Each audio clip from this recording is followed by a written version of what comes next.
Restoration of electricity imports to Afghanistan from Uzbekistan. Uzbekistan News.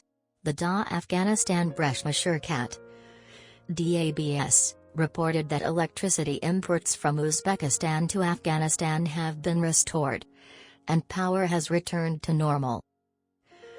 According to DABS, the 60% electricity from Uzbekistan that was cut 2 days ago has been totally restored. A technical fault at the Teli Marjan plant in Uzbekistan resulted in a reduction in the country's energy supply. After that, Uzbekistan decided to restrict Afghanistan's electricity in order to cover their own, as per the statement.